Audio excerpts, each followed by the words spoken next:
दोस्तों, झारखंड सहायक आचार्य का फॉर्म सही गलत भर दिए हैं। बीएड या डीएलएड अब क्या करें, यानी सही गलत किसी प्रकार से आप भर दिए हैं दोस्तों, तो उसमें आप क्या कर सकते हैं। दूसरा हम बात करेंगे शिक्षक नियुक्ति नियमावली 2024 को मंजूरी। उसके बाद जो है परीक्षा फरवरी में ही होगी, इस पे हम लोग बात करेंगे दोस्तों आज। तो दोस्तों बारीकी से हम बात करेंगे। दोस्तों सबसे पहले बता दूं कि झारखंड सहायक आचार्य परीक्षा का रजिस्ट्रेशन करने की तिथि 19 जनवरी 2024 से 23 जनवरी 2024 था, जो कि समाप्त हो चुका है दोस्तों। पेमेंट करने की तिथि 24/1/2024 की मध्य रात्रि तक था, ये भी समाप्त हो चुकी है, यानी आप पेमेंट नहीं कर सकते हैं। फ़ोटो और सिग्नेचर अपलोड करने की तिथि 25/1/2024 है, यानी कि आज मध्य रात्रि तक है ये दोस्तों। 12 बजे रात तक आप पेमेंट कर सकते हैं। और जिनका भी किसी प्रकार की गलती हो गई है वे अपने फॉर्म को जेएसएससी के ऑफिशियल वेबसाइट में जाकर 26/1/2024 को संशोधन कर सकते हैं। आइए बात करते हैं दोस्तों कि फॉर्म में कौन कौन गलत भर दिए हैं, क्या कारण था। तो दोस्तों देखिए, आपको मैं दो चीज़ें दिखाना चाहता हूं, जिसमें जेएससी यानी झारखंड कर्मचारी चयन आयोग ऊपर में कुछ यानी एडवर्टीजमेंट में कुछ लिख रहा है और अंदर में कुछ, कहने का मतलब जब आप ऑनलाइन फॉर्म भरिएगा उस समय कुछ कह रहा है। तो चलिए हम दिखाते हैं आपको दोस्तों। तो दोस्तों इसको गौर कीजिएगा, दोनों चीज़ें मैं दिखा रहा हूँ। यहाँ पर आप जब फॉर्म के लिए एडवर्टीजमेंट देखे होंगे तो 6 to 8 में क्या क्या चीज़ लिखी हुई थी, उसकी शैक्षणिक अर्हता क्या होनी चाहिए, तो आप देख सकते हैं दोस्तों।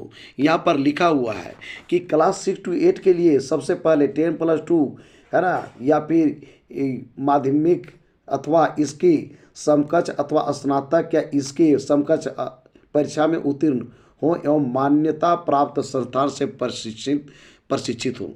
कहने का मतलब ये है, ये ऑलरेडी एक लाइन में कहना चाहता है वो वही भरेंगे जो चाहे तो इंटरमीडिएट किया हुआ है, इंटरमीडिएट के बाद ग्रेजुएशन किया हुआ है, ग्रेजुएशन के बाद ट्रेनिंग किया हुआ है, उसके बाद ही आप भर सकते हैं। और उसके लिए क्या क्या चीज़ें हैं दोस्तों, ये है ना, जिसकी जो है डीलेड किया हुआ है 2 साल का वो।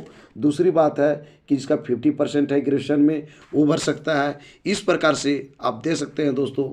और भी दिया हुआ है, ये सारी चीज़ें हैं, ये चीज़ ये क्राइटेरिया आपका जो 6 से 7 तक दिया हुआ है दोस्तों, देख सकते हैं। ये सारी चीज़ें हैं, उसके बावजूद क्या था, जेटेड था, जिसमें कि सुधार करके अब सीटेड को भी घुसाया गया है। तो दोस्तों ये सारी चीज़ें हैं, यहाँ पे गौर करने की बात है दोस्तों। ये जो लिखा हुआ है ना, ये अर्हता नहीं है, बल्कि इसको डायरेक्ट रूप में ये लिखना चाह रहा था कि जो भी इंटर या ग्रेजुएशन उसके बाद ट्रेनिंग किए हैं, उसके बाद ये सारी चीज़ें जो ये सब जरूरी है, ये जो आप देख रहे हैं ये सब जरूरी है। लेकिन यहाँ पर मिस्टेक क्या किया, जेएसएससी के द्वारा मिस्टेक हुआ कि ये चीज़ों को छाप दिया ऊपर में। ये सारी चीज़ें तो है ही जो आप देख रहे हैं, ये सब है ही, नीचे वाला टोटल है, लेकिन ये मिस्टेक कर दिया कि ये जो लिख रहा है मतलब 10+2 होना चाहिए, इंटरमीडिएट होना चाहिए, ग्रेजुएशन होना चाहिए, बीएड होना चाहिए, ये चीज़ उसको नहीं लिखना था। जो कि ये जो है प्रिंट मिस्टेक है। देखिएगा, प्रिंट मिस्टेक नहीं कर सकते हो, ऑनलाइन में इसको जो है लिखने में मिस्टेक किया है। यहाँ पर ध्यान दीजिए दोस्तों, वही चीज़ को यहाँ पर लिखा गया है जेएसएससी के थ्रू।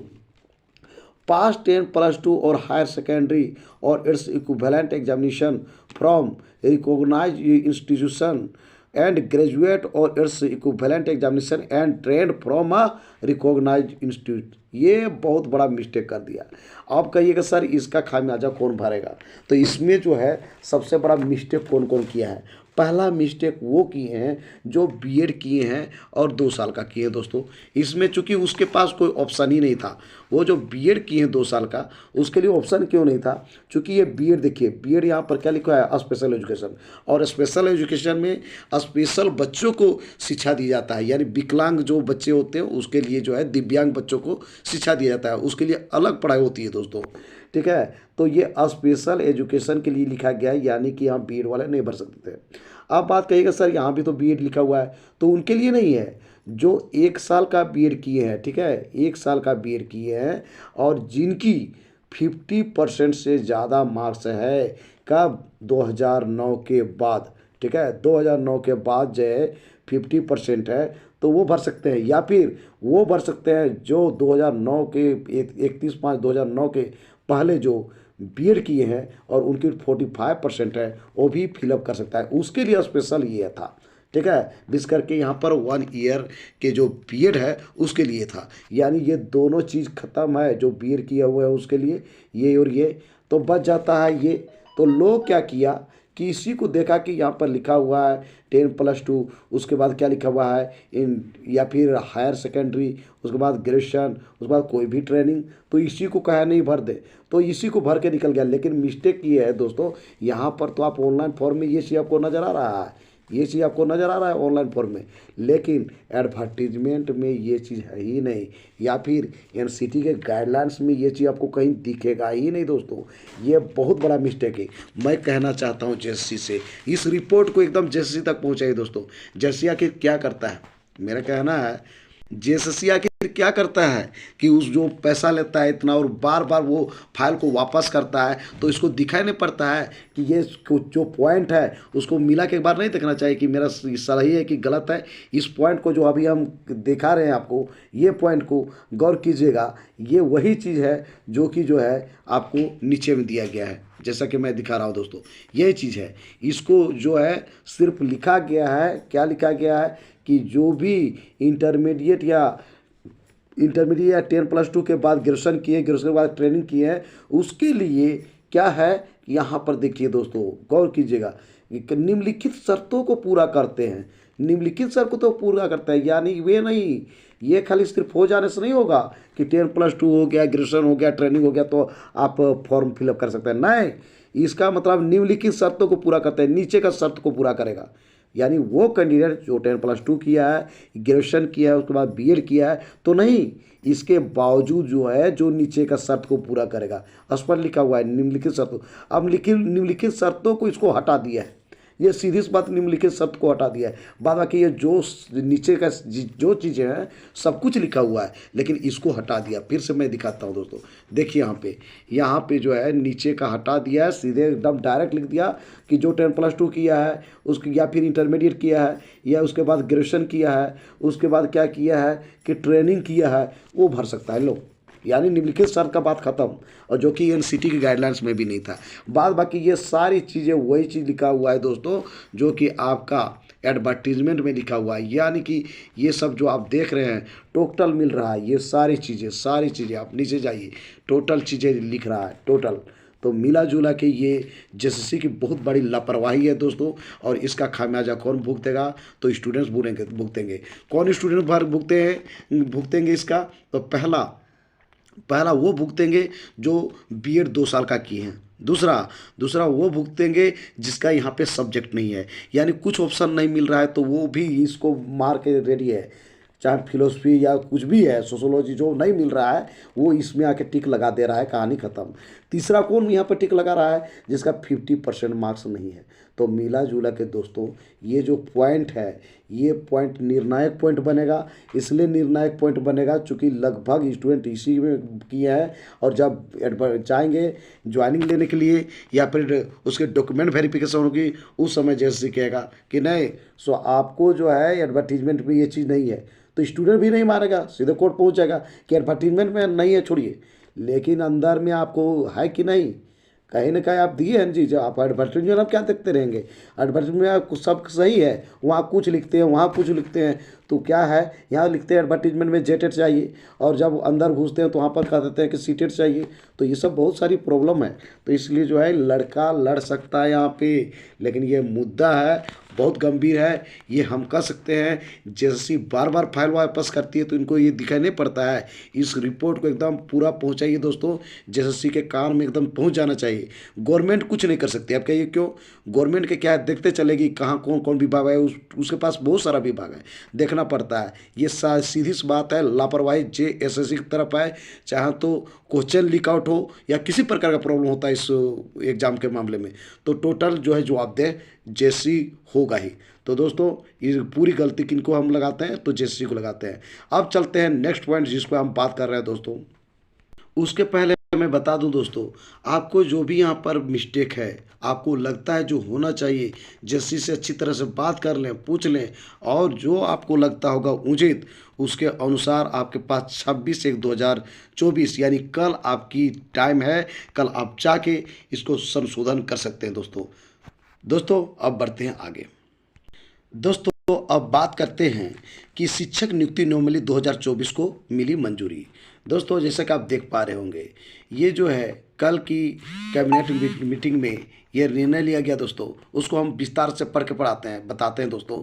योगेंद्र प्रसाद को झारखंड राज्य पिछड़ा का अध्यक्ष बनाया गया है। राज्य कैबिनेट की बैठक में इसको पर मंजूरी दे दी गई है। वहीं झारखंड राज्य के प्रारंभिक विद्यालयों के लिए, जैसा कि आप देख पा रहे होंगे दोस्तों, प्रारंभिक विद्यालयों के लिए सहायक सहायक सर आचार्य संवर्ग, है ना, नियुक्ति, प्रोन्नति व सेवासत तृतीय संशोधन नियमावली 2024 के गठन की स्वीकृति दी गई। हाईकोर्ट के निर्देश के बाद इसमें सीटेट अभ्यर्थियों को, है ना, सीटेट की जहाँ पर तक बात है दोस्तों, देख पा रहे होंगे, उसको तो ऑफर मिल गया है, यहाँ पे फॉर्म भर रहे हैं, लेकिन इसकी स्वीकृति जो है कैबिनेट में नहीं हुई थी दोस्तों। तो उसी का काम चल रहा है।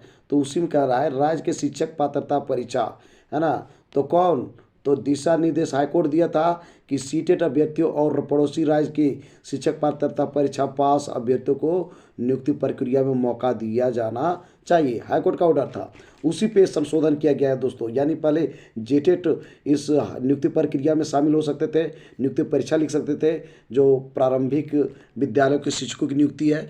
तो अब जो है सीटेट या फिर पड़ोसी राज्य के जो भी टेट पास है वो भर सकते हैं। परीक्षा में सफल होने के बाद उन्हें 3 वर्ष के अंदर पहले मौके में ही झारखंड टेट परीक्षा पास करना होगा। आप यदि सीटेट है या फिर अदर टेट है, आपकी नौकरी होगी, लेकिन आपको 3 साल के अंदर पहला मौका आपको मिलेगा, उसमें से आपको पास करना होगा जेटेट यानी पास करना ही पड़ेगा, तभी आप जो है शिक्षक बन सकते हैं, सहायक आचार्य बन सकते हैं, तभी उनकी सेवा नियमित होगी। यानी आपका जो पहले आपकी नौकरी जो होगी परमानेंट नहीं होगी, और जब आप जेटेट पास कर लेंगे 3 साल के अंदर, तब आपकी नौकरी जो है परमानेंट समझी जाएगी दोस्तों। तो ये बहुत अच्छा न्यूज़ है। जो सीटेट क्वालिफाइड है उनके लिए बहुत अच्छी न्यूज़ है दोस्तों। और दूसरी बात कि गवर्नमेंट काम कर रही है, यानी कि सीधी सी बात है, यदि गवर्नमेंट काम नहीं करती तो इस पे मुहर नहीं लगाती। भले मौका दे दिया था, सब लोग कह रहा था नहीं अब क्या होगा कि जो है झूठ मूठ का ये ले रही है, क्योंकि मौका ये बेवकूफ़ बना रही है, लोगों को बेवकूफ़ इसलिए बना रही है कि जो है 4 दिन का फॉर्म भरा रहा है। हो सकता है कि 10 फरवरी को एग्ज़ाम ले, हो सकता है कि 10 फरवरी में हो जाए, क्योंकि उस पर भी हम अभी बात करने वाले हैं दोस्तों कि आखिर क्यों फरवरी में ही एग्ज़ाम होगी। तो दोस्तों आते हैं पूर्व की तरफ। तो दोस्तों मैं बात करना चाहता हूँ आखिर फरवरी में ही क्यों एग्ज़ाम होगी झारखंड सहायक आचार्य का। तो उसके लिए आज जो है जेएसएससी ने फिर से एक नोटिस जारी किया है, जैसे कि आप देख पा रहे होंगे दोस्तों। ये है 25 जनवरी 2024 आज का न्यूज़ है दोस्तों। ये एक नोटिस जारी किया है झारखंड कर्मचारी चयन आयोग, जो झारखंड सहायक आचार्य के लिए। उसमें कहा गया है, देख सकते हैं, कह रहा है कि झारखंड प्रारंभिक विद्यालय प्रशिक्षित सहायक आचार्य संयुक्त प्रतियोगिता परीक्षा 2023 का आयोजन माह फरवरी 2024 में राज्य अंतर्गत अवस्थित विभिन्न परीक्षा केंद्रों पर संभावित है। तो दोस्तों स्पष्ट तौर पर यहाँ पे लिख रहा है कि फरवरी में एग्जाम होगी। परीक्षा में सम्मिलित होने हेतु प्रवेश पत्र डाउनलोड करने संबंधी सूचना आयोग के अधिकृत वेबसाइट www.jssc.nic.in पर यथाशीघ्र प्रकाशित की जाएगी। तो इससे कल क्लियर होता है दोस्तों कि आयोग जो है तैयार है फरवरी में। चूँकि आप पढ़ रहे हैं या नहीं पढ़ रहे हैं उसको नहीं मतलब है, मतलब ये है उसको मिला है कि आपको जो है परीक्षा कंडक्ट करना है और रिजल्ट देना है, तो वो अपना काम करके रेडी हो जाएगी दोस्तों। तो दोस्तों और भी बात करते हैं, विशेष करके उनके लिए दिया हुआ है जो PWD में आते हैं, यानी कि फिजिकली हैंडिकैप्ड है। तो उनको दिया है कि दिनांक 19/1/2024 से 23/1/2024 तक, है ना, वैध ऑनलाइन आवेदन समर्पित करने वाले वैसे निःशक्त कोटि के अभ्यर्थी जो परीक्षा विनिका के अंकित, ठीक है, अंकित प्रावधानों के आलोक में 40% अथवा इससे अधिक निःशक्तता वाले अंधापन एवं कम दृष्टि चलन निःशक्तता हाथ तथा सेरेब्रम पॉलिसिकोटी। इसका कहना यह है दोस्तों कि 19 तारीख से लेकर 23 तारीख तक जो फॉर्म भराया उसमें जो PWD का सिलेक्शन किए थे, है ना, तो उस वो कैंडिडेट्स जो निःशक्त कैंडिडेट्स थे वो उनके लिए जो है ये कहा गया है कि आपकी जो निःशक्तता है 40% होनी चाहिए या 40% प्लस होनी चाहिए, है ना। उसके लिए जो है आपको सब स्क्राइबर की सुविधा प्रदान की जाएगी। यानी आप नहीं सुनते हैं तो कान में सुनने के लिए वो आपको स्क्राइबर देगा, या फिर कुछ भी आपका प्रॉब्लम है, चाहे तो दृष्टि है, किसी प्रकार का चलने में दिक्कत है, तो आपके लिए स्क्राइब की ज़रूरत होगी, तो वो जो है स्क्राइब, है ना, आपको देगा JSC। उसके लिए व्यवस्था किया जा रहा है ना, जो कि आपको कह रहा है, ध्यान दीजिएगा, श्रुत लेखक स्क्राइब की सुविधा है तो संबंधित अभ्यर्थी संलग्न विहित पत्र के में दिनांक 29/1/2024 से 31/1/2024 तक आयोग कार्यालय में आवेदन समर्पित करना सुनिश्चित करेंगे। यानी कि JSC ऑफिस में जाके जो कैंडिडेट PW में आते हैं, यानी निःशक्त कैंडिडेट्स हैं, ठीक है, विकलांग कैंडिडेट हैं और फॉर्म भरे हैं, तो उनके लिए है कि 29 तारीख से लेकर 31/1/2024 तक आप जो है आवेदन कर दें कि हमको जो है स्क्राइब चाहिए, ठीक है, स्क्राइब चाहिए। उसके लिए एक ये जारी भी किया है कि आपको इस टाइप का फॉर्म मिलेगा, इस टाइप को आपको भरना होगा। उसमें आपको भरना होगा कि आपका नाम क्या है, ठीक है, निबंधन संख्या क्या है, रजिस्ट्रेशन नंबर क्या था, उसके बाद जन्म तिथि, आपका डेट ऑफ बर्थ क्या है, निःशक्तता का प्रकार आपको लिखना है एवं प्रतिशत, किस टाइप का आप PWD में आते हैं और कितना % आप जो है फिजिकली हैंडिकैप्ड है, आपके पिता या पति का नाम क्या है, अभ्यर्थी का एड्रेस भी लिखना है दोस्तों। तो इस प्रकार से ये उनके लिए है जो कैंडिडेट्स निःशक्त हैं, यानी कि फिजिकली हैंडिकैप्ड हैं, और उनको स्क्राइब की व्यवस्था की जाएगी दोस्तों। अंत में उस कैंडिडेट्स को साइन भी कर देना है, तो उसके लिए स्क्राइब की व्यवस्था की जाएगी। ये आज का नोटिस है JSC के द्वारा दोस्तों। तो इसके माध्यम से वो कहना चाह रहे थे कि एग्ज़ाम जो है फरवरी में होगी, और साथ ही साथ जो फिजिकली हैंडिकैप्ड है उसके लिए स्क्राइब की व्यवस्था किया जाएगा, उसकी जो भी सुविधा है उसको प्रदान की जाएगी। तो उसके लिए जो है वो डेट रखे हैं कि 29/1/2024 से 31/1/2024 तक वो जो है आवेदन JSC के ऑफिस में आके कर देंगे, तो उनको जो है वो प्रदान की जाएगी जब एग्ज़ाम लिखने के लिए वो जाएंगे दोस्तों। हालांकि दोस्तों हम बोलना चाहते हैं कि यहाँ पे तो लिखा हुआ है कि फरवरी माह में होगी, हालांकि हम बात करना चाहते हैं, सबसे विशेष बात है कि ये जो है ऑर्डर कोर्ट का है, कोर्ट का ऑर्डर के कारण ही ये एग्ज़ाम हो रही है। सीटेट को मिला हुआ है मौका, या फिर अदर टेट को मिला हुआ है, लेकिन कोर्ट का ही वहीं पर ऑर्डर था कि आपको सीटेट या अदर टेट वाले कैंडिडेट्स को जब फॉर्म भरते हैं, भरने के कम से कम 3 महीना का तैयारी करने का समय देना है, तभी एग्ज़ाम लेना है। अब क्या होगा दोस्तों, ये कहना बड़ा मुश्किल है, क्योंकि झारखंड है, झारखंड क्या मनमानी करेगा उसका कोई ठिकाना नहीं है, कोर्ट का बात सुनेगा कि नहीं उसका भी ठिकाना नहीं है, फिर कोर्ट उसको लटकाएगी उसका भी चिंता इसको नहीं रहता है दोस्तों। ये झारखंड है दोस्तों, कुछ भी हो सकता है। तो दोस्तों आज का मेरा यह वीडियो कैसा लगा ज़रूर आप YouTube के कमेंट बॉक्स में बताएं। यदि अच्छा लगा तो मेरे वीडियो को कर दीजिए लाइक, चैनल को कर दीजिए सब्सक्राइब, और ज़्यादा से ज़्यादा इस वीडियो को शेयर कीजिए दोस्तों, जिससे अधिक से अधिक या फिर आपकी JSC के साथ साथ आपके दोस्त और गवर्नमेंट भी समझ सके। और साथ ही साथ आपको बता दो दोस्तों, झारखंड सहायक आचार्य बहाली में क्या क्या करने की ज़रूरत है, और गवर्नमेंट एक एक्शन इस वीडियो के माध्यम से ले सके, एक स्टेप ले सके कि किस प्रकार से क्या ज़रूरी है, क्या दिक्कत है, परेशानी है, समझ सके गवर्नमेंट, और इस पर एकदम एक्शन, कड़े से कड़ा एक्शन ले सके, जिससे कि किसी प्रकार का किसी को दिक्कत न हो दोस्तों। तो दोस्तों फिर मिलते हैं एक नए और ऑथेंटिक वीडियो के साथ, तब तक के लिए मुझे इजाज़त दीजिए। धन्यवाद।